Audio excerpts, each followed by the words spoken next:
Marami na naman nag-question from drive, bakit ko daw ba nilagay kagad sa park tsaka in-engage ang handbrake? Ang tama daw, dapat ilalagay muna natin sa neutral, i-engage natin yung handbrake bago natin ilalagay sa park. Okay, ito yung idea dyan mga paps. Kung kayo ay nakaparada naman sa isang pantay na kalsada, hindi naman necessary na kailangan nyo pang ilagay yan sa neutral. Pwede nyo na kagad idiretso yan from drive, idiretso nyo yan sa park, tsaka nyo i-engage yung handbrake.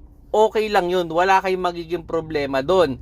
Kaya lang naman natin nire-remind na dapat dumaan tayo sa neutral kung sakaling ang naparadahan ninyo ay medyo paakyat or pababang kalsada, para maiwasan natin yung pagka-stress up ng parking pole. At ganito yung tamang procedure niyan.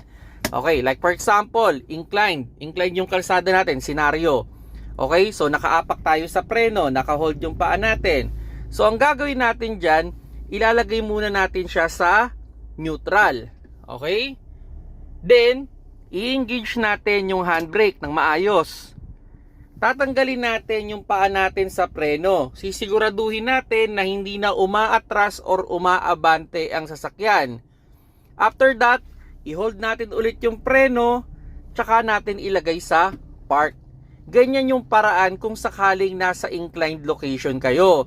Pero kung nasa pantay lang naman na kayong kalsada, from drive, pwede nyo na kagad i-diretso yan sa park. Then, engage ninyo yung handbrake at tanggalin ninyo yung paa nyo sa preno. Okay lang yon, wala kayong magiging problema doon mga paps.